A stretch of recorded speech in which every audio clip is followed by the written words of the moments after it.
think they've moved them over here.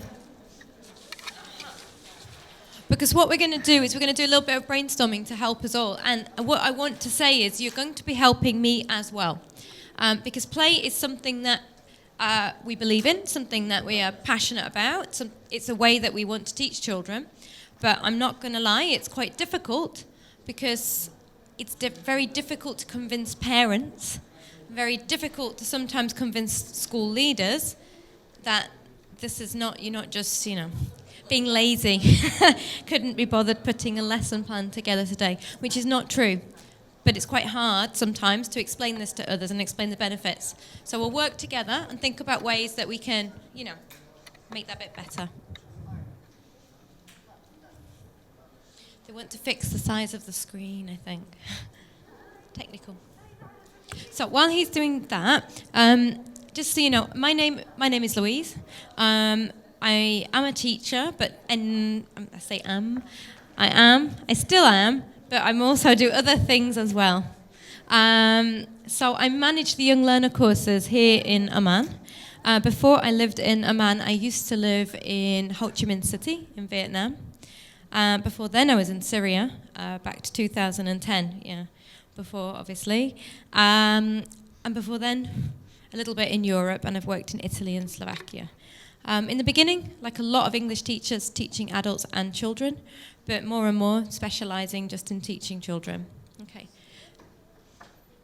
The session that I want to share with you today about play.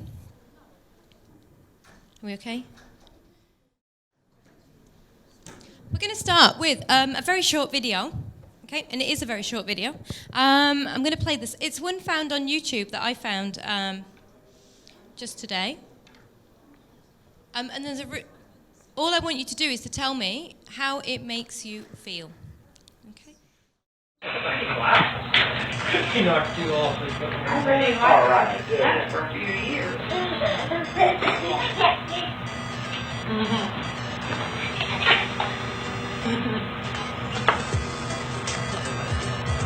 It's pretty amazing.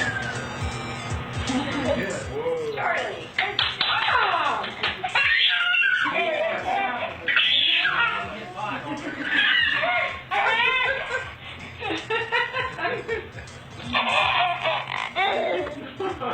Right.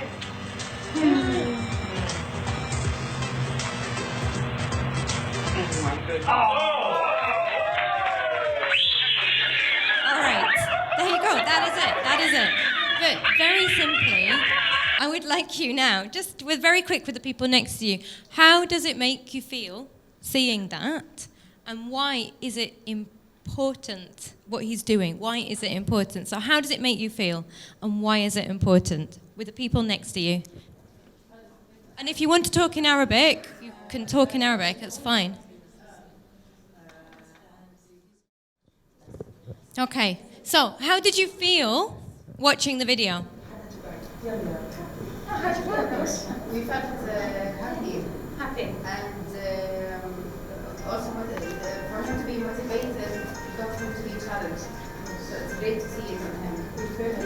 We felt that he is proud of himself. He's super proud. I think it even says it. Super proud, baby. I think it's a he, but it doesn't really matter. It's a boost. How often, as teachers, I know some of you are parents, but how often in the classroom do you feel that happy, and do your students feel that happy? From their screaming, maybe. Yeah, they do. No, they do. Yeah. But how often? Is this something that you see every day? No. Okay then. All right. No, that's fine. Okay. Next question is this something that you would like to see every day? Okay, no, exactly. All right. The whole time we've got a lot of happiness talks happening. There was one before mine. Happiness is peaks and troughs. However, that's exactly the kind of reaction that we want. And in the classroom, when you're teaching your students and they're learning something, how many of them, after you've taught them something, react like this? Mine don't, I'll be honest, mine don't all the time, but I'm trying my hardest more and more to get better reactions, but looking more with the younger ones, particularly at play. Okay, because that is what he's doing. How many of you here are parents? If you just raise your hand if you're a parent. A few of us, okay. And keep your hand up if you play with your children. Okay, all right then. Maybe the question is, do you think it's important to play with children? Yes. When they are younger. Why did you stop? Because they got older and they don't want to play with me. Okay, no, right. No, that's fair enough. At what age do you think that stops? No, but what age does that stop, when they don't want you anymore? Actually, my daughter is still wants to play some board games, but most of the board games you need like 4 people or 3. And my son is older, so he said, no, I don't want to do that. Sorry. Yeah, so sometimes we do it, me and her, but the board game will get shorter. And how old? You're saying teens? How old? I Teens? have a teenager and a preteen. Okay, so what I'm going to argue today is then, and I hope you agree, that early years, but also actually primary, they do still want to play. Okay, and it's incredibly important, and I think that a lot of us don't do it because we get told we have to teach exams and they've got to pass them and things like this, but that doesn't mean that we shouldn't be doing it. Okay, so my job today is really to give you some confidence back in the classroom to go back to do more play, but also that all of us leave this room with a little bit of an idea of how we're going to tackle the negative potential parent problems, which I think we should be open about, because not all parents want to see play in the classroom, okay? Let's own it. Let's be honest about it. They don't. All right. This is the only quote that I'm going to show you today. But if Einstein thinks that play is important, then I think we can all agree that play is very important. He believes it's the highest form of research. I've only really I'm watching my daughter now. She's 10 months old. Yeah, I know. It's a good age and a bad age. She has a lot of energy, and she's walking and she's pulling everything off the shelves. But then, I can see her, what she's doing. She's going around, she's pulling everything off, she's having a look at it, testing it out. Can she eat it? Where can she put it? Does it break? No, she's gone near the electricity. She's going everywhere. She's very curious. But she is learning. And she's learning about her surroundings. But she thinks it's hilarious and fun. Yeah, and she's playing in her own way. Okay, and it's this that we want to have in our classrooms, because it underlines the importance of play. Also, as parents and as family members, do you spend a lot of money on toys? Okay, and they get toys for birthdays and Christmas and Ramadan and yeah? Okay, so any festivity. Do you have a lot of toys in your schools? Yes, of course. And do you use them a lot in class? Or just in playtime?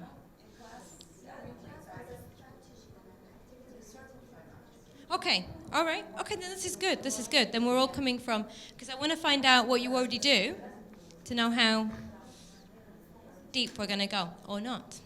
All right. Humans need 4 things for learning. They need to be active. So they need to be doing things for themselves. A lot of our sessions that we're hearing here are saying this. They need to be engaged and interested in what they're doing. It needs to be meaningful. And it also, it needs to be a social context, yeah? Now, luckily for us, play does all of these things, okay? So this is why we want to see it more in the early years classroom. So, we're going to start by making sure you all feel confident about what play-based learning is, but listening to you, we've got lots of experience on this, which is great. A little bit about why it's important, and then finally, towards the last 30 minutes, how we can convince parents and school administrators of the benefits of it. Because I think I shy away sometimes from doing more play, because I know what the parent reaction might be. But I also struggle because I need more ideas about how to talk to the parents, how to get them on board, and how to convince them. I believe what I'm doing is the right thing, but I know I need to have a better conversation with the parents that I have. Okay, so the first activity we're going to do is we're going to have a look at like what play looks like. Okay, so you can see down the edge over there on that first column, it tells us all the different ages, and then it's categorized it into different kinds of play. Don't focus too much on the stages. We're going to come back to that on this explanation. We're going to come back to that in a minute, because what I'd like to do, I'm going to flick back so you can't spend too much time looking at it, is to go on our gut instincts. You know, we all know it's important, it's play. We all do it at home, and yet we need to do it more in the classroom. So let's go on the gut instinct. Something's telling us it's the right thing to do. What I would like you to do, however, is I'm going to put you into 3 groups. And I'd like you to think of the different kinds of play or activities that the different ages do. So using your experience as parents, but also as teachers, think about what is play for a 3-year-old, because it is different to what play for a 6, 7-year-old is. And I just want to we can all share our different experience, and then we'll make sure that what we do automatically actually is correlating with the research. But I'm absolutely certain it is, because gut instinct always tells us what to do. This group here, I'm going to give you 3 or 4-year-olds, and I want you to think of all the different kinds of play activities they do, and I'm going to get you to list them on a paper, ready to share. For this group here, if we look 5, 6, is that fine? Yep. And if you want to come up here, and again, English or Arabic, if you can look at 7 years and above, okay, what play looks like for those students. Okay, and I'm going to give you a piece of paper to write down on.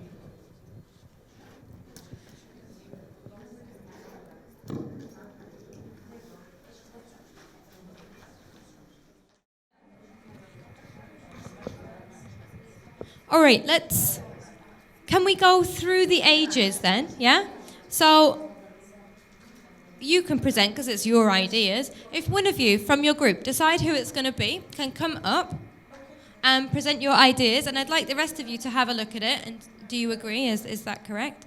And then what we're going to do is we're going to check them against our grid to see if we are all understanding of what play looks like at different ages, okay?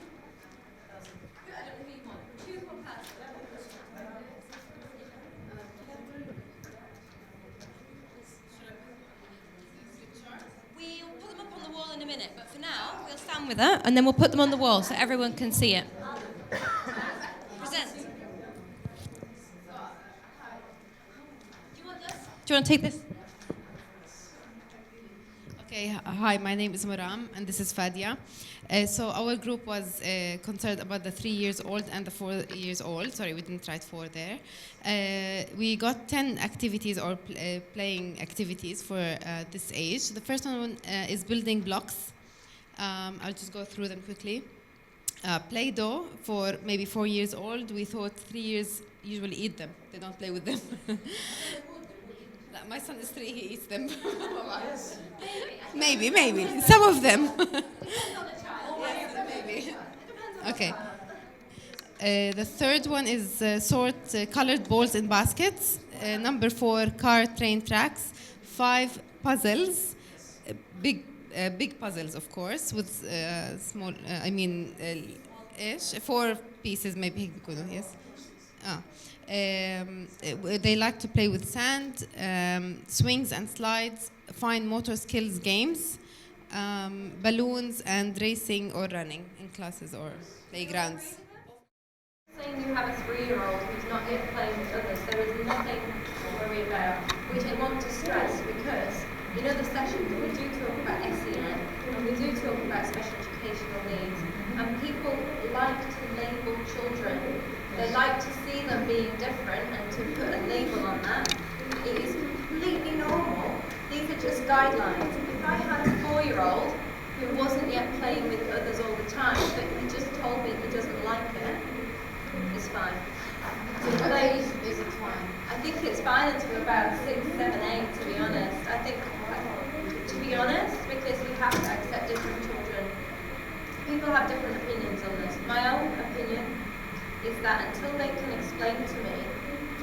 why or why not they want to do it on their own are not going to be two different sets.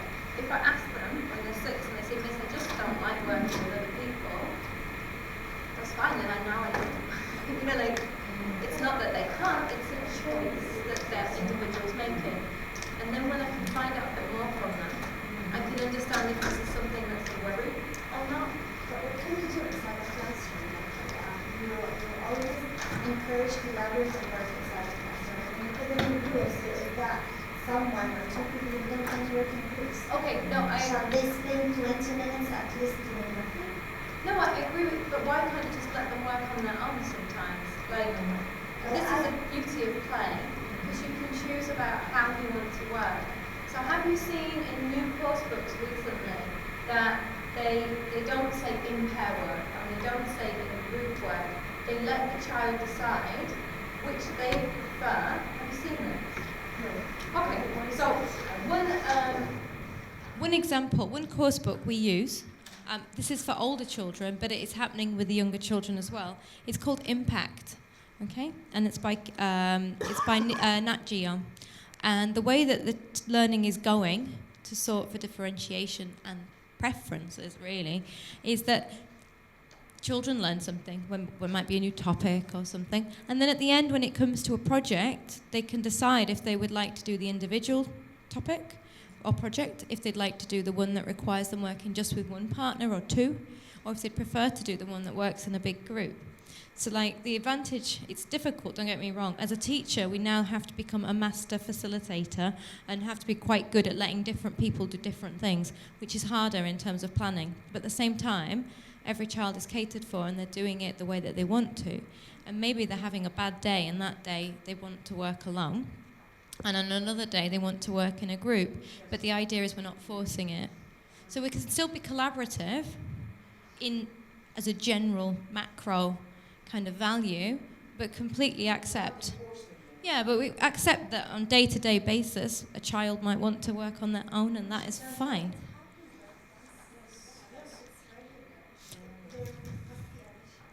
Maybe, but I mean, at the age of 3, if they just want to work on their own, I think we leave it there. If they went older, when they're older. Find out why. Like, seriously, ask them. Why? It might be, they might be very introverted. But find out, because then I think it will tell you more. It will tell you if it's a learning problem or if it's just a preference, a social preference. Yeah, no, but ask. But at this age, just let it be, because don't assume. Because at this age, I think they can...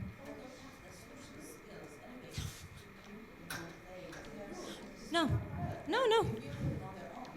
I mean, I think these are perfect. I think these are brilliant ideas. And it shows that without looking at this grid, you naturally know, and I just want to reassure you, this is the purpose of the first part of today, is to reassure us all we do not need to go and do fancy courses and we don't have to read lots of books. Instinct tells us as parents, as adults, as people who spend time with children, how to play with them. So do go on your gut instinct. You've naturally chosen things that give the children the ability to play on their own a lot. Brilliant, because they do. You've also naturally given them to play alongside others, but not necessarily together. Again, absolutely normal at this age group, okay? And then the next one, associative play, they're just starting, maybe some of them, to little bits of cooperation and working together, but you're probably seeing the girls play more together and the boys play more together. Again, that is very natural. It's just we're not to question, it's just what they do. We've not done anything wrong. Yeah. We can. I am coming to this. Don't worry. I'm not shutting, because you've said the same. So the next stage, we're going to have a look at the different. These are some types of play, but the next stage, we're going to have a look at our role at that kind of play. I just want to reassure you that we all actually know a lot more than we think about play. Can you tell us briefly what you've put on your list? Can I ask you Yeah. Just to play, do girls usually play with groups better than boys or earlier? Earlier, but not necessarily better, but earlier, yes. There is emotional maturity connected to girls, but let's not say it's all girls. I mean, I just don't want to put labels on children, but yes, they are emotionally mature. Okay, we wrote here some games that we think that it is suitable for the 5 and 6 years old. Electronic games, of course.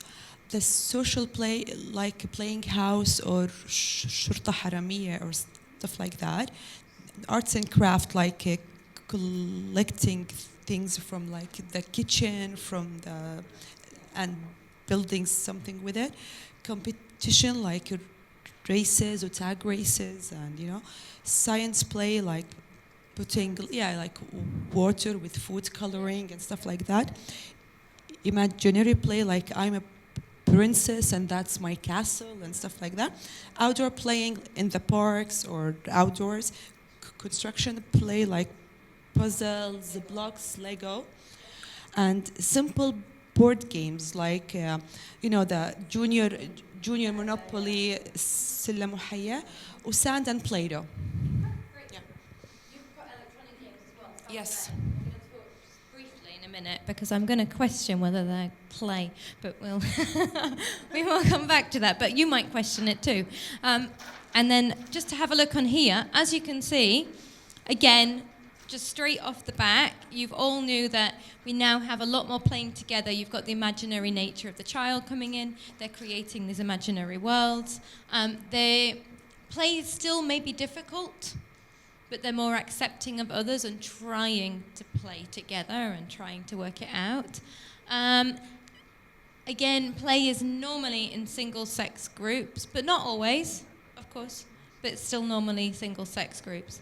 And then after this, we have what we call like the normal play, like they've reached the age where they're able to play. And then this is what we end up with. So guys, can you tell us what happens when they're able to play, when they've reached it?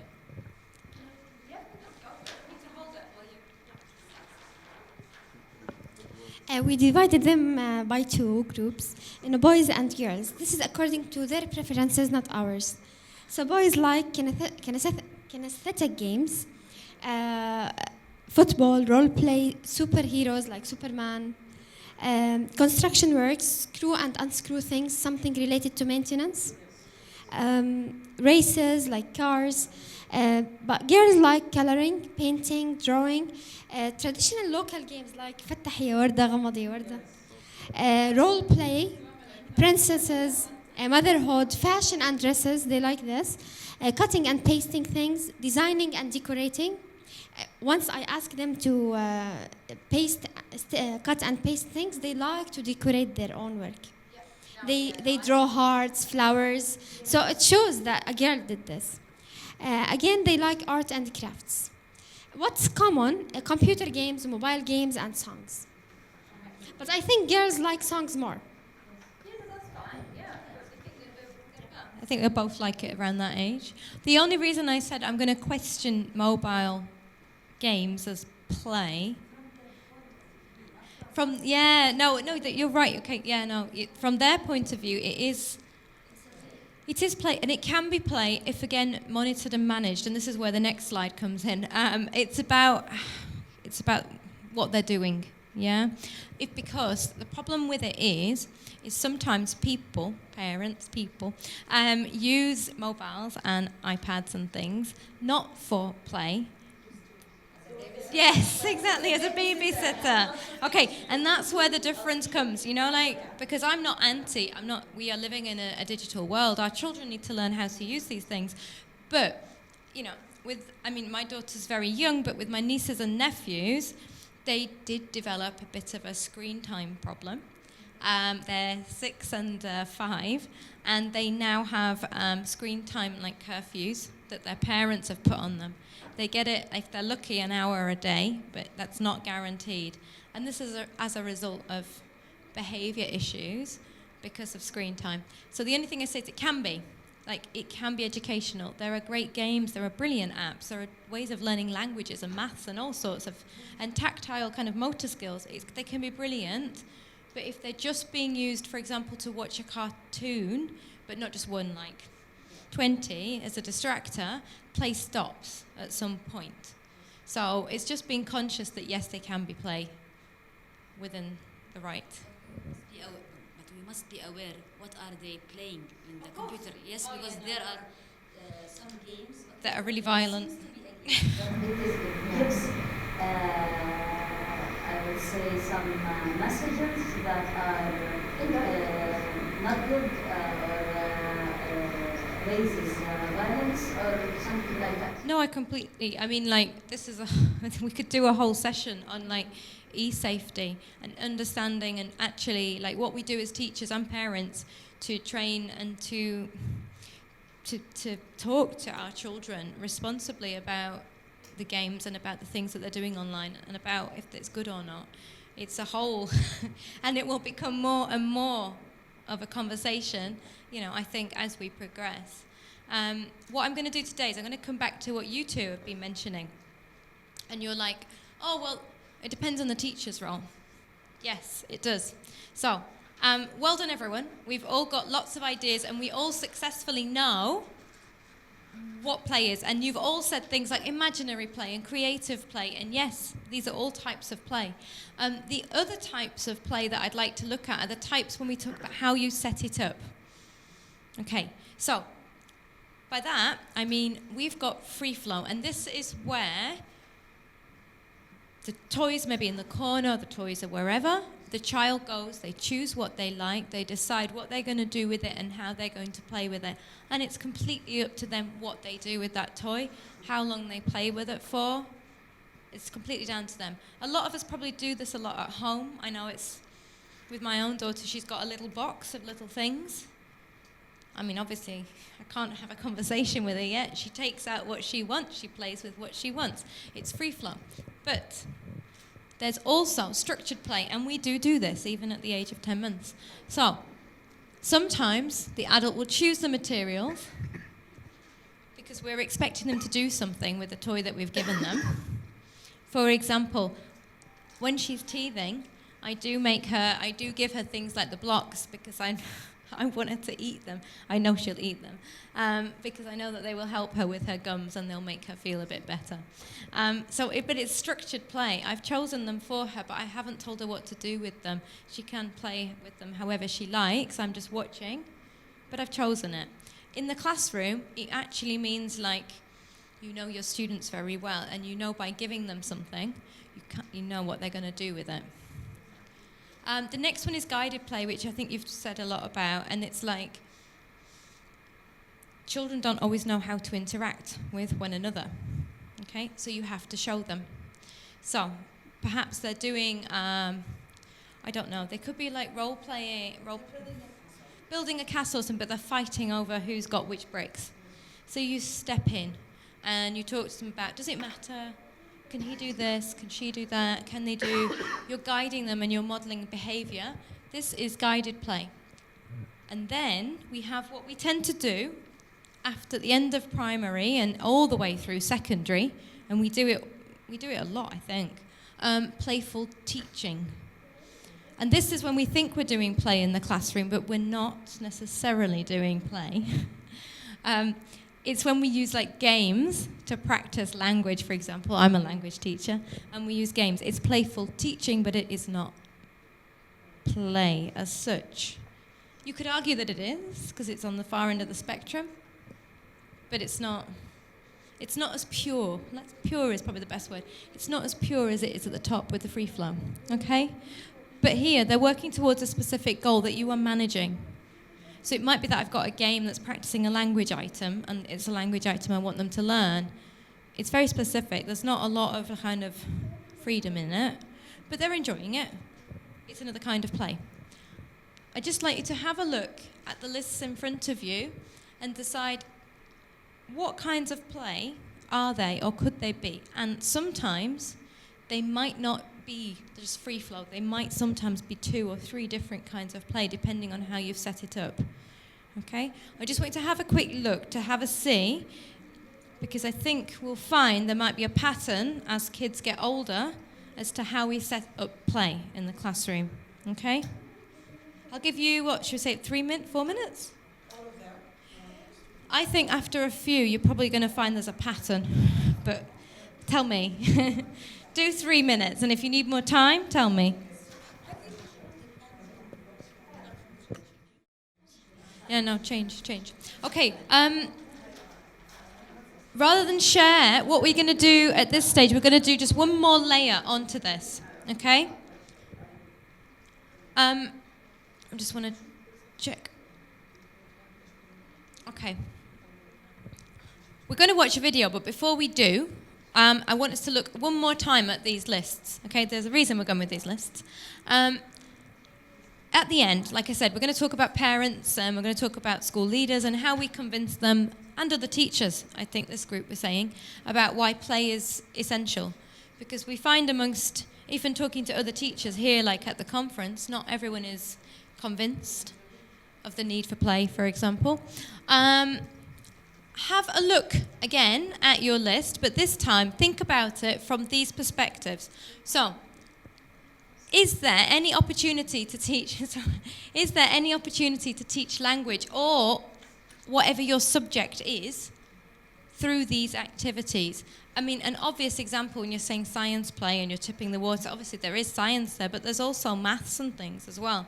You know, like you could be doing your additions and things. So, like, you do have a lot of opportunity to teach curriculum content, which is what the parents care about. What thought processes are you teaching? What enjoyment are the children getting? So we get the reaction like the little boy that we saw at the beginning. What social engagement and therefore social skills are you teaching? So you talked about collaboration, and I'm saying it might be hard with 3-year-olds. We can teach them and show them. That's all.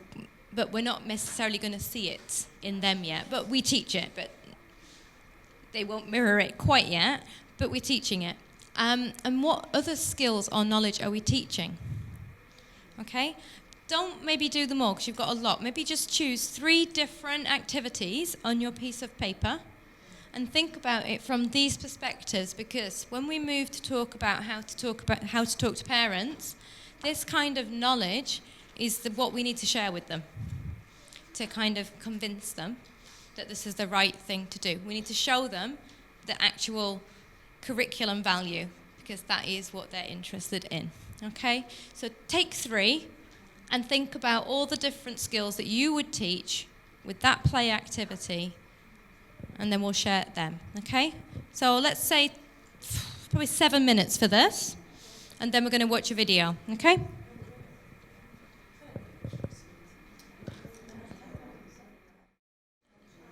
All right. To make it faster, what I'm going to do, because there are buses, I know. Guys, to make it faster, I'm just going to summarize what this group have come up with, but it is the same as what everyone is coming up with.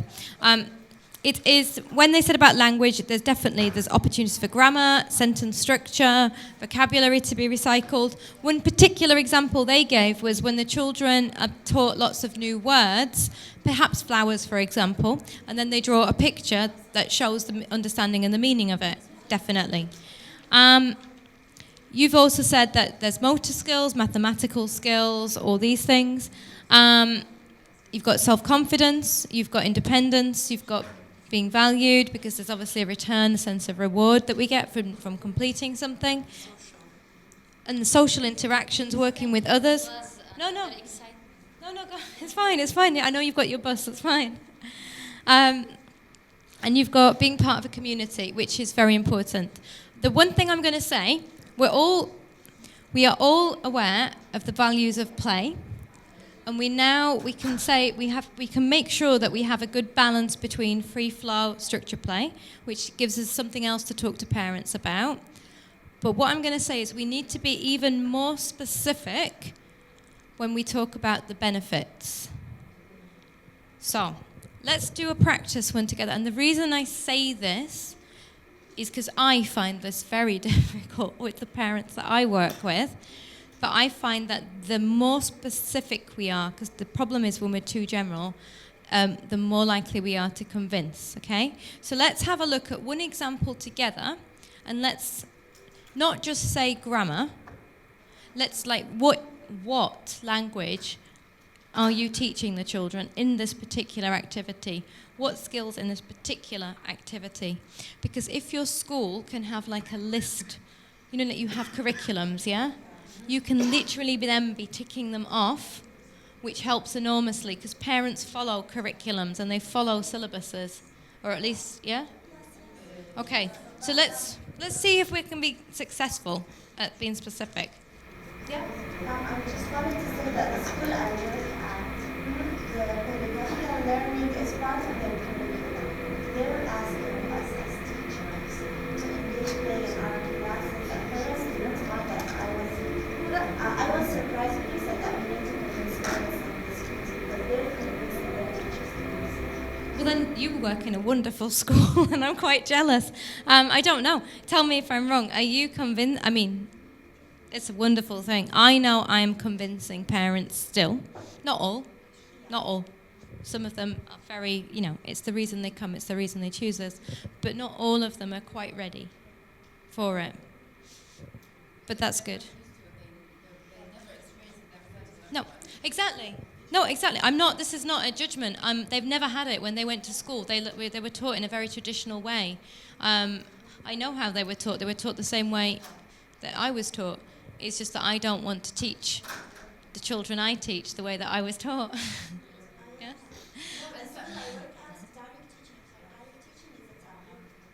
Oh, that's brilliant. No, well then I'm very jealous and we should all go and work at your school. No, seriously. It's brilliant. So let's try on this one and just be specific because for those of us who have to, this is what will help us, okay? Builder Samaya, loaded with cash and still in protective headgear, buys a brush for her next project, bricklaying. Got 8p.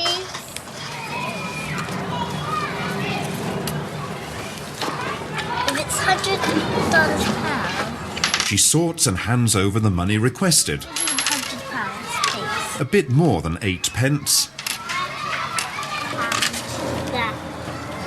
Now, the thing I want to just check is what kind of play is this?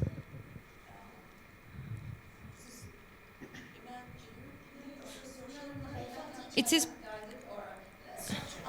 Okay, it is structured or playful teaching. Yeah, it could be. We're not. The thing is, we don't see a teacher there, but I think we have to assume at some point there was, because.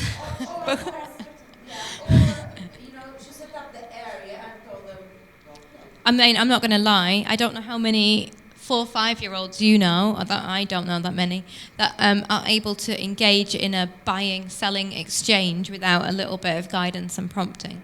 So we'll say there was a teacher somewhere at some point. It's going to be either be guided play or it's going to be playful teaching. It might, in the beginning, have been structured. She or he might have given the students the tools and see, we're going to say she because we're all she, and then see what the child did. Like as a test, when we talk about test, teach, test. Give them the tools, see what they do. What do they already know? Do they already know how to do it? But if they didn't know how to do it, my guess is they moved straight into guided and showed them how to do it. Okay? But you could test them. It's just, this wouldn't happen in free flow, really, that they would set up this whole long process. Although, don't get me wrong, you never know. Accepts her change contentedly, carefully loads her purchases into a basket, and sets off for the building site. Samaya carefully loads the trowel, places the mix on the brick, and with fingertip delicacy levels the sand. She fetches another brick, puts it down, and then turns it over so that the correct surface to fill with mortar is uppermost. Okay, now, no, you're very welcome. welcome. So what language could we be teaching with this if we're teaching language? Because the reason I want to be really specific is because I find that, like, if you really clarify for parents which part of the syllabus it is, or not just parents, or anyone who you're talking to, it helps. So what language in your curriculum has been covered, potentially? You're talking about vocabulary. Yep. Okay. There's sand, bricks, the texture of the sand, Okay. rough, smooth, flat it up, roller. Construction-wise, we've got all of that if we're doing construction. We also have functional language, yeah? So buying, and we've got selling. We also have process language, and this is really important. The child has to be able to tell us what they are doing. Yeah, now, and you're going to see when they get to do like IELTS and things in the future that this is all about processes and talking about it. Yeah, exactly. To be able to talk about what they're actually doing. So we're teaching buying, selling, we're teaching potentially construction work. In other terms of language, if we're going really tiny far down, and I would as an English teacher, we're teaching them things like sequencing adverbs. Now I'm, then I'm, next I'll, before I. We're doing this. We're using a lot of present simple. Okay. If we're going to go right down into it, we might be using the present continuous if we're talking about the action itself. You know, I'm sliding this, I'm moving this. And the reason I say go right down into that is because when we can give that level of detail in our argument about play, then more convinced. Yeah, exactly. Because the issue I think that we face, we're not going to watch any more of this, but the issue that we face is we find it very difficult to describe play to parents because we know it's important, but how do you put that into words, okay? So what I'm suggesting is when we do have a parent and they ask these questions, which they have every right to do, we say, okay, well, this is a form of structured play that we created here in the classroom. That means that I've guided the students on what to do, okay? But we're acting it out because it's more meaningful. Again, parents, I think, are aware of this. You know, if we're actually not just talking about construction but building a small wall, well, they're going to remember it all a lot more, yeah? Because they're using the materials. And then you can talk them through this. And you can say, but with the language, when they're doing this, they're using this. We're putting adverbs of frequency here, and they're telling me all the time. I ask them this question, they tell me this. This is where the language is, okay? You've got things like, so you've got social conventions. So like, if you was looking at the buying and selling, that is actually... when we look at it, like that won't change. It's a very structured dialogue. If you were to go to the UK, and those kids were to go to the UK into a shop, that would be exactly the same dialogue that they would have in that shop. It doesn't. There are some dialogues that we have in life that you know exactly what the next person's going to say to you because it's social convention to say that. Yeah, this is one of those examples. Okay, so we can talk about it like that. And my advice is just go really, really specific. Yeah, to the nitty-gritty. Because I've made the mistake in the past of saying, oh, well, we're playing because children learn through playing. Yes, they do. They do. We all know that it's what children naturally do at home and they get a lot of enjoyment from it. And if they're enjoying it, then they're learning. Okay, this is all really valuable. Yes, yes. But still not convincing anybody. So we have to go further and then say, I planned it like this way. It's structured play. This means that I've thought about what materials I'm giving them. Show them that you've thought about it. Show them that your involvement in this and how you watch it. Then you explain to them how you're assessing their ability. So I've been standing here and I've been watching them. And, you know, she finds that she's quite shy and she finds it quite difficult to go and talk to the others. That's fine. It just tells us that she needs to build up a bit more self-confidence. But she was really, really good at one-to-one telling me what she was doing. But you're giving them so much better, like, kind of feedback about their child. At the end of every class, you're going to have an assessment tool. Yeah. This assessment tool is going to show parents that because of play, the results were like this. So it's not going to be the whole class about Of course, no, and exactly, and you can show them that, and it means more than, oh, they got 9 out of 10 on the grammar test that we did, because yeah, and it's integrated, and it's social skills, and it's listening. You know, like even down to the conversation, that first conversation. So they were practicing their listening skills because they were listening and replying correctly. They're practicing their speaking skills because they're knowing when to interject and what to say to the next person. They're turn taking, which is a speaking skill. They're following social conventions. It's cultural. They're handling money. They're finite motor skills. Okay, I mean, there's so much in that small thing. We just need to place the value on that small, you know, that because I think sometimes we go too macro, when actually what we need to do is go more micro. Yeah, and be really, really specific. Get the parents to come in. I'm sure you do this already, but when you've done this and been practicing this for a little while, get the parents. I know that he is very adorable. What I was going to say is some of the ideas I was going to give here was just to get the parents to come in and to sit and watch, not to get involved, or they could have roles themselves, and the children might know they're coming for a play activity. They've been given a role. Imagine they've got a restaurant set up and the parents are the ones who are going to sit down in the cafe that you've created in your classroom. They've got the menus that the children have designed themselves, and it's all their writing and everything. They come in, they sit down, and maybe if the parents' English isn't that great, I'm going to go to an English lesson because that's my job. I would actually give the parents English Arabic prompts, so like that they know in case their English is not great. I don't want to embarrass them. I just want them to engage with what their child is doing. I would give them on a piece of paper things they can say in English, and then the Arabic equivalent next to it, so that they can engage with their child who's going to answer back in English, who's going to act this all out. And at the end of all of that, the point is that you've got assessment, and that you've got the parents can see progress and they can see their children in action, and it's so much more meaningful than something in a book. Okay, but I think you kind of know that already.